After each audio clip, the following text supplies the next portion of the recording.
దేశంలో communist party 100 ఏళ్లు పూర్తి చేసుకుంది. దున్నేవాడిదే భూమి నినాదంతో భూ సంస్కరణలకు నాంది పలికిన వామపక్షాలు బెంగాల్, కేరళలో అధికారం చేపట్టి తమ పాలన ఎలా ఉంటుందో ప్రజలకు రుచి చూపించారు. అధికారం కంటే ప్రజా ఉద్యమాలకే పెద్దపీట వేసిన లెఫ్ట్ భావజాలం నిబద్ధతతో కూడిన రాజకీయాలకు కేర్ ఆఫ్ అడ్రస్ గా నిలిచింది. ప్రజాస్వామ్య మూల సూత్రాలకు కట్టుబడుతూ ఎప్పుడు ఎక్కడ ప్రజాస్వామ్యానికి ప్రమాదం వచ్చే పరిస్థితి ఏర్పడినా అక్కడ ప్రజల్లో అవగాహన కలిగించి ఎర్ర జెండా రెపరెపలాడించింది. అలా దేశ ప్రజాస్వామ్య సౌధాన్ని పరిరక్షించడంలో కమ్యూనిజం తనవంతు పాత్ర పోషించింది. 100 ఏళ్లలో కమ్యూనిస్టుల ప్రస్థానం ఎలా సాగింది, ఇప్పటికీ ప్రజా పోరాటాలు ఎలా చేస్తున్నారు, నేటి సమాజంలో వామపక్షాల ఆవశ్యకత ఏంటి, ఈ అంశాలపైనే ఇవాల్టి చైర్మన్స్ డెస్క్.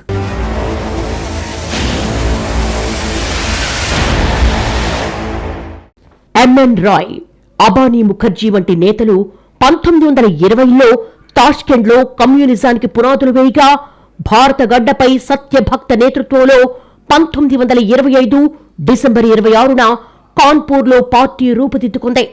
సంపూర్ణ స్వరాజ్ కావాలని కాంగ్రెస్ కంటే ముందే డిమాండ్ చేసిన ఘనత కమ్యూనిస్టులదే. ఈ సందర్భంగా చేసిన మొదటి తీర్మానం సంపూర్ణ స్వాతంత్రం, రెండవది దున్నేవాడికే భూమి. ఆనాటి నుండి భూ సమస్య తెరమీదికి రావడమే కాక తెలంగాణ సాయుధ పోరాటం, భూమి కోసం భుక్తి కోసం సాయుధ పోరాటం, బెంగాల్లో తేబాగా, కేరళలో పున్నప్ర వాయిలార్, ఆంధ్రాలో చల్లపల్లి జమీందారీ వ్యతిరేక పోరాటాలు ఉవ్వెత్తున లేచాయి. భూ ఉద్యమం జాతీయ స్థాయి ఎజెండాగా రూపొందింది. దేశానికి స్వాతంత్రం వచ్చిన తర్వాత సిపిఐ రాజకీయంగా బలమైన పార్టీగా ఎదిగింది, ప్రధాన ప్రతిపక్షంగా కొనసాగింది. 1957లో కేరళలో ఈఎంఎస్ నంబూద్రిపాద్ నేతృత్వంలో ప్రపంచంలోనే తొలిసారిగా ప్రజాస్వామ్యబద్ధంగా ఎన్నికైన కమ్యూనిస్టు ప్రభుత్వం ఏర్పడింది. ఇది భూ సంస్కరణలు, విద్యారంగంలో విప్లవాత్మక మార్పులు తెచ్చింది. ఆ తరువాత బెంగాల్లో 3 దశాబ్దాలకు పైగా అధికారంలో ఉన్న కమ్యూనిస్టులు అక్కడ పరిపాలనలో తమ మార్కు చూపించారు. కంసుడు శ్రీకృష్ణుణ్ణి పుట్టుకతోనే అంతం చేయాలని ప్రయత్నించిన విధంగా భారత కమ్యూనిస్టు పార్టీని చెరసాలలోనే, పసిగుడ్డు ప్రాయంలోనే బ్రిటిష్ సామ్రాజ్యవాద ప్రభుత్వం అంతమొందించే ప్రయత్నం చేసింది. తుదకు బ్రిటిష్ సామ్రాజ్యవాదాన్ని మట్టి కరిపించడంలో కమ్యూనిస్టు పార్టీ వీరోచిత పోరాటాలను, త్యాగాలను చేసింది. సిపిఐ పుట్టుకే శ్రామిక అంతర్జాతీయత, దేశభక్తితో సమ్మిళితమై ఉంది. కమ్యూనిస్టు పార్టీ ఏర్పాటులో 4 ప్రధాన స్రవంతులు కలిశాయి. ప్రపంచ యుద్ధ కాలంలో విదేశాల నుంచి, ఆ తర్వాత జర్మనీ, అమెరికా, టర్కీ, ఆఫ్ఘనిస్తాన్లో విప్లవ కార్యాచరణలో ఉన్న భారత జాతీయ విప్లవకారులు అక్టోబర్ విప్లవ ప్రభావం కిందకొచ్చారు. మహత్తర హిజ్రల్ ఉద్యమానికి సంబంధించిన జాతీయ విప్లవకారులు కూడా అక్టోబర్ విప్లవ ప్రభావం కిందకొచ్చారు. కెనడా, అమెరికా తదితర దేశాల్లో స్థిరపడిన భారతీయులు, ముఖ్యంగా పంజాబీలు 1913లో శాన్ ఫ్రాన్సిస్కోలో గదర్ పార్టీని స్థాపించారు. గదర్ పార్టీ ముఖ్యులందరూ భారత కమ్యూనిస్టు పార్టీలో చేరారు. భారతదేశంలో ఉన్న జాతీయ విప్లవకారులు, జాతీయ కాంగ్రెస్ లో అంతర్భాగంగా పనిచేస్తున్న సోషలిస్టు కాంగ్రెస్ పార్టీలోని అనేక మంది అతివాద పక్షం, టెర్రరిస్టు సంస్థలు, ఖిలాఫత్ ఉద్యమ నాయకులు, గదర్ పార్టీ నాయకులు 1921-22లో శాసనోల్లంఘన ఉద్యమం విఫలమైన తర్వాత గాంధీజీ సిద్ధాంతం పట్ల భ్రమలు కోల్పోయిన వ్యక్తులు అక్టోబర్ విప్లవ ప్రభావంతో సోషలిజం వైపు ఆకర్షితులయ్యారు. ఆ తర్వాత వీరే దేశంలో తొలి కమ్యూనిస్టు గ్రూపుల స్థాపకులయ్యారు. బొంబాయిలో డాంగే, మద్రాసులో సింగార్వేల్ సెట్టియార్, కలకత్తాలో ముజ్వర్ అహ్మద్, లాహోర్లో ఇంక్విలాబ్ గ్రూపులకు చెందిన వారి కలయికతో 1925 డిసెంబర్ 26న కాన్పూర్లో కమ్యూనిస్టు పార్టీ ఏర్పాటైంది. రైతాంగ పోరాటాలలో, విముక్తి పోరాటాల్లో, సంఘ సంస్కరణలు, సామాజిక మార్పుల కోసం జరిగిన పోరాటాల్లో పాల్గొన్న వారిలో అధికులు కమ్యూనిస్టు ఉద్యమంలో చేరారు. పుట్టుక దగ్గర నుంచి కమ్యూనిస్టులపై ఎన్నో కేసులు పెట్టారు.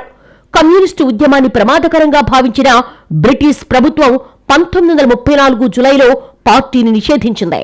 ఈ నేపథ్యంలో కమ్యూనిస్టులందరూ కాంగ్రెస్లోనే ఉండి పనిచేసి దేశ స్వాతంత్ర్యం కోసం ద్విగుణీకృత పోరాటాలు నడిపారు. కాంగ్రెస్లోని అంతర్భాగంగా కాంగ్రెస్ సోషలిస్టు పార్టీని ఏర్పాటు చేసుకున్నారు.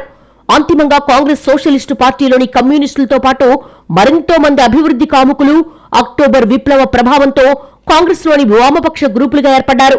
అనంతరం అనేక మంది కాంగ్రెస్ సోషలిస్టు పార్టీ నాయకులు కమ్యూనిస్టు పార్టీలో చేరారు. వీరిలో ఈఎంఎస్ నంబూద్రిపాద్, చండ్ర రాజేశ్వరరావు, పుచ్చలపల్లి సుందరయ్య, ఏకే గోపాలన్, కంభంపాటి సీనియర్, రావి నారాయణ రెడ్డి, బద్దం ఎల్లారెడ్డిలు ప్రముఖులు. జమ్మూ కాశ్మీర్, పంజాబ్, ఈశాన్య రాష్ట్రాల ఏర్పాటు ఉద్యమాలలో కమ్యూనిస్టు ప్రతిఘటనే భారతదేశ ఐక్యతకు తోడ్పడింది. ఈ ప్రతిఘటనోద్యమంలో అనేక మంది కమ్యూనిస్టు యోధుల్ని పోగొట్టుకున్న పార్టీ ఏదైనా ఉంది అంటే అది సిపిఐ మాత్రమే. స్వాతంత్రానంతరం ప్రజల పక్షాన దేశానికి స్వాతంత్రం వచ్చిన తర్వాత కూడా సిపిఐ తన పోరాటాన్ని ఆపలేదు. దేశంలో వివిధ వర్గాల ప్రజా సమస్యల పరిష్కారం కోసం అనేక ప్రజా సంఘాలు ఏర్పాటు చేసి మహిళలు, రైతులు, వ్యవసాయ కూలీలు, దళితులు, గిరిజనులు, యజమానులు, విద్యార్థులకు అండగా ఉండి పోరాటాలు చేస్తున్న ఏకైక పార్టీ సిపిఐ. భూ సంస్కరణలు, కార్మిక హక్కులు, కనీస వేతనాలు, ప్రజా పంపిణీ వ్యవస్థ, విద్య, ఆరోగ్య రంగాలపై ప్రభుత్వ బాధ్యత వంటి అంశాలపై నిరంతరం ఉద్యమాలు చేసింది. కేరళ, పశ్చిమ బెంగాల్, త్రిపుర వంటి రాష్ట్రాల్లో వామపక్ష ప్రభుత్వాలు ఏర్పడి ప్రజాపాలనకు దిశానిర్దేశం చేశాయి. ప్రస్తుతం బంగ్లాదేశ్లో ఉన్న చాబర్ సిల్హెట్ జిల్లాలోని లోయ ప్రాంతంలో వీరోచిత కౌలు రైతుల పోరాటాలు కమ్యూనిస్టు పార్టీ ఆధ్వర్యంలో జరిగాయి. మహారాష్ట్రలోని థానే జిల్లాలో భూస్వాముల దోపిడీకి వ్యతిరేకంగా వర్లి తెగకు చెందిన ఆదివాసీలు తిరుగుబాటు చేశారు. 1946లో రాయల్ ఇండియన్ నేవీ తిరుగుబాటుదారులు కమ్యూనిస్టు పార్టీ జెండాను చేతబూనారు. పశ్చిమ బెంగాల్లోని కౌలు రైతులు చేసిన పోరాటం తెబాగా పోరాటం పేరుతో చరిత్ర ప్రసిద్ధమైంది. కేరళలోని తిరువాన్కూర్ సంస్థానంలో కొబ్బరి పీచు కార్మికులు, వ్యవసాయ కార్మికులు, మత్స్య కార్మికుల వీరోచిత పోరాటం మలబార్ పోరాటంగా ప్రసిద్ధిగాంచింది. ఫ్రెంచ్ వలస పాలన నుంచి పుదుచ్చేరి విముక్తి పోరాటం కమ్యూనిస్టు పార్టీ ఆధ్వర్యంలో జరిగి విజయవంతమైంది. 1946-51 మధ్య జరిగిన తెలంగాణ రైతాంగ పోరాటం చరిత్రలో రక్తాక్షరాలతో లిఖించిన సాయుధ పోరాటం. 3000 గ్రామాల విముక్తి, 10 లక్షల ఎకరాల భూమి రైతాంగానికి పంపిణీ, వెట్టి చాకిరీ రద్దు లాంటి అనేక విజయాలు ఈ పోరాటంలో సాధించారు. ప్రధానంగా నిజాం నవాబు లొంగిపోవడం, హైదరాబాద్ రాష్ట్రం భారత్లో విలీనం సాయుధ పోరాట ప్రభావంతో జరిగాయి. ఆనాటి సాయుధ పోరాటమే స్ఫూర్తిగా అనేక ఉద్యమాలకు నెలవై ఎంతో మంది వీరులకు జన్మనిచ్చింది. ఆ స్ఫూర్తితోనే నేటికి తెలంగాణ అంటే పోరాటాల గడ్డగా భాసిల్లుతోంది. స్వాతంత్రానంతరం జరిగిన మొదటి సాధారణ ఎన్నికల్లో కమ్యూనిస్టులు జనతంత్ర ప్రజా సంఘటన పీడీఎఫ్ నాయకత్వంలో పోటీ చేసిన 44 స్థానాలకు గాను 36 స్థానాల్లో గెలిచారు. పార్లమెంటు స్థానాలకు పోటీ చేసిన కామ్రేడ్ రావి నారాయణ రెడ్డికి అప్పటి భారత ప్రధానమంత్రి నెహ్రూ కంటే ఎక్కువగా ఓట్లొచ్చాయి. అనేక మంది నేతలు జైల్లో ఉండి గెలిచారు. తెలంగాణ ప్రాంతంలో అత్యధిక స్థానాలు కమ్యూనిస్టు పార్టీ గెలిచింది. 1953-56 మధ్యకాలంలో దేశంలో భాషా ప్రయుక్త రాష్ట్రాల కోసం జరిపిన పోరాటంలో కమ్యూనిస్టు పార్టీ అగ్రగామి పాత్ర పోషించింది. ఆంధ్రాలో విశాలాంధ్ర కోసం, కేరళలో ఐక్య కేరళ కోసం, తమిళనాడులో ఐక్య తమిళ కజగం కోసం, మహారాష్ట్రలో సమైక్య మహారాష్ట్ర కోసం ఉద్యమాలు నడిపి విజయవంతమైంది. భూ సంస్కరణలపై విజయం సాధించింది. కౌలుదారుల హక్కులు సాధించింది. కమ్యూనిస్టుల ఉద్యమ ప్రభావం రాజ్యాంగ పీఠికలో స్పష్టంగా కనిపించింది. దున్నేవాడికే భూ నినాదంతో జమీందారీ, జాగీర్దారీ పాలనకు వ్యతిరేకంగా రైతు కూలీలను సమీకరించింది. భూ సమస్యను ఎజెండా మీదకు తెచ్చారు. మహిళా హక్కులు, కుల నిర్మూలన, మూఢనమ్మకాలకు వ్యతిరేకంగా ఉద్యమించింది. కమ్యూనిస్టు పార్టీ రాత్రి బడుల ద్వారా అక్షరాస్యత కార్యక్రమాలు నిర్వహించింది. యువతను విద్య, వైజ్ఞానిక, సేవ, సాంస్కృతిక కార్యక్రమాల్లో సమీకరించింది. కమ్యూనిస్టుల పోరాట ఫలితంగానే భూ సంస్కరణల చట్టం, రాజభరణాల రద్దు, బ్యాంకుల జాతీయీకరణ, గరీబీ హఠావో వంటి అనేక సంస్కరణలొచ్చాయి. తెలంగాణ తలమానికమైన సింగరేణి సంస్థ పరిరక్షణకు, కార్మికుల సంక్షేమం కోసం అలుపెరగని పోరాటాలు జరిగాయి. యూపీఏ సర్కారులో సమాచార హక్కు చట్టం, ఉపాధి హామీ పథకం, అటవీ హక్కుల చట్టం, కార్మిక సంక్షేమ చట్టాలు, పని గంటలు, కనీస వేతనాలు కల్పించడం వంటివి కమ్యూనిస్టుల పోరాటాల వల్లే సాధ్యమైంది. తెలంగాణ రాష్ట్ర సాధనకు సిపిఐ నిర్ణయం కొత్త ఊపునిచ్చింది. తెలంగాణ రాష్ట్ర ఏర్పాటుకు మద్దతు తెలిపిన తొలి జాతీయ పార్టీ సిపిఐనే. నాగార్జున సాగర్, శ్రీరామ్ సాగర్, సీతారామ ప్రాజెక్ట్, బయ్యారం ఉక్కు కోసం అలుపెరగని పోరాటాలు చేసింది సిపిఐ. అంతకుముందు ఆంధ్ర రాష్ట్ర ఏర్పాటులోనూ, విశాలాంధ్ర ఉద్యమంలోనూ కమ్యూనిస్టులు అగ్రభాగాన్ని నిలిచారు. ఉమ్మడి రాష్ట్రంలో ఎన్నో ఏళ్ల పాటు సిపిఐ బలమైన ప్రతిపక్షంగా పనిచేస్తుంది. చంద్ర రాజేశ్వరరావు, తరిమల నాగిరెడ్డి, సురవరం సుధాకర్ రెడ్డి వంటి దిగ్గజ నాయకులు ఇక్కడి నుంచే జాతీయ స్థాయికి ఎదిగారు. సిహెచ్ రాజేశ్వరరావు, దేశిని చినమల్లయ్య, చాడా వెంకట్రెడ్డి, కూనమనేని సాంబశివరావు వంటి నాయకులు రాష్ట్రంలో సిపిఐ ఎదుగుదలలో తమ వంతు పాత్ర పోషించారు. ఖమ్మం, నల్లగొండ, కరీంనగర్ జిల్లాలో సిపిఐ బలమైన రాజకీయ శక్తిగా కొనసాగింది. పొత్తు రాజకీయాల్లో పార్టీ కుంచుకుపోయినా రాజకీయంగా పల్లెలు, పట్టణాల్లో ఎర్ర జెండా ఉనికి ఇప్పటికీ చాటుతోంది. తెలంగాణ మలిదశ ఉద్యమంలో కూడా సిపిఐ తనదైన ముద్ర వేసింది. ఉమ్మడి రాష్ట్రంలో 2003లో జరిగిన విద్యుత్ ఉద్యమంలో కూడా సిపిఐ కీలక పాత్ర పోషించింది. కమ్యూనిస్టు ప్రభుత్వాలు కొనసాగిన పశ్చిమ బెంగాల్, కేరళ, త్రిపురలో ఇప్పటికీ భూ పోరాటాల ఊసేలేదు. భూ సంస్కరణ అమలు చేయడంలో కమ్యూనిస్టు ప్రభుత్వాలు నిఖార్సైన చిత్తశుద్ధి ప్రదర్శించాయి. కమ్యూనిస్టు పోరాటం వల్లే భూ సంస్కరణ అమల్లోకొచ్చాయి. అందులో ఇప్పటికీ లోపాలు ఉండొచ్చు. కమ్యూనిస్టుల కారణంగానే ఫ్యూడల్ భూస్వామ్య సంఖ్యలు తెగడం మొదలైంది. ప్రభుత్వ రంగ సంస్థలు అవతరించడానికి నెహ్రూ మిశ్రమ ఆర్థిక వ్యవస్థ పాత్ర ఎంతో, కమ్యూనిస్టు పార్టీ పాత్ర అంతకన్నా ఏమాత్రం తక్కువ కాదు. చట్టసభల్లో మహిళలకు 33% రిజర్వేషన్లు అన్న ప్రతిపాదన పార్వతీ కృష్ణన్ లాంటి సిపిఐ నాయకుల నుంచే వచ్చింది. ఆ తర్వాత 7 సార్లు లోక్సభకు ఎన్నికైన గీతా ముఖర్జీ మహిళల రిజర్వేషన్ల అంశాన్ని అమిత ప్రచారంలోకి తీసుకొచ్చారు. కమ్యూనిస్టు పార్టీ ప్రభావం కేవలం రాజకీయ రంగానికే పరిమితమైంది కాదు. వివిధ రంగాల్లోని ప్రజలను సంఘటితం చేయడానికి అనేక ప్రజా సంఘాలు ఏర్పాటు చేసింది. సర్వ కళారంగాలను సిపిఐ ప్రభావితం చేసింది. కళలు ఆనందం కోసం కాదు, సమాజ అభ్యుదయానికి అన్న తెలివిడి కమ్యూనిస్టు పార్టీ వల్లే కలిగింది. అఖిల భారత స్థాయిలో అభ్యుదయ రచయితల సంఘం, ప్రజానాట్య మండలి కమ్యూనిస్టు పార్టీ ప్రభావం వల్లే ఏర్పడినవి. అందుకే ఇప్పటికీ కవులు, రచయితల్లో పురోగామి భావాలున్న వారే ఎక్కువ. బోనస్, ప్రావిడెంట్ ఫండ్ లాంటి కార్మిక సంక్షేమ కార్యక్రమాలు వ్యవస్థీకృతం కావడానికి కమ్యూనిస్టుల కృషే ప్రధానం. దేశ రాజకీయ చరిత్రలో 100 ఏళ్లలో ఎన్నో ఒడిదుడుకులను ఎదుర్కొన్న కమ్యూనిస్టులు మొదటి నుంచి ఇప్పటి వరకు కార్మికుల హక్కుల విషయంలో రాజీలేని పోరాటం సాగిస్తున్నారు. అలాగే అన్ని వర్గాల్లో పీడితులు, బాధితులు అండగా నిలబడుతున్నారు. ఇప్పటికీ కొన్ని వర్గాలు ఎర్రజెండా తోడును భరోసాగా భావిస్తున్న స్థితి కొన్ని ప్రాంతాల్లో ఉందనేది ఎవ్వరూ కాదనలేని సత్యం. కమ్యూనిస్టుల ఉద్యమ ప్రభావం రాజ్యాంగ పీఠికలో స్పష్టంగా కనిపించింది. దున్నేవాడికే భూమి నినాదంతో జమీందారీ, జాగీర్దారీ పాలనకు వ్యతిరేకంగా రైతు కూలీలను సమీకరించారు. భూ సమస్యను ఎజెండా మీదకు తెచ్చారు.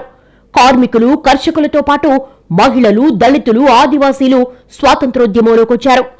మహిళా సమానత్వ హక్కును ఎజెండాలోకి తెచ్చారు. వరకట్నం, బాల్య వివాహాలకు వ్యతిరేకంగా సిపిఐ అనేక ఉద్యమాలు చేసింది. కందుకూరి, గురజాడ వంటి వారి సంస్కరణోద్యమాలకు కమ్యూనిస్టు ఉద్యమం ఊపిరిపోసింది. నాగార్జున సాగర్, శ్రీశైలం వంటి ఇరిగేషన్ ప్రాజెక్టుల కోసం అనేక పోరాటాలు నిర్వహించింది.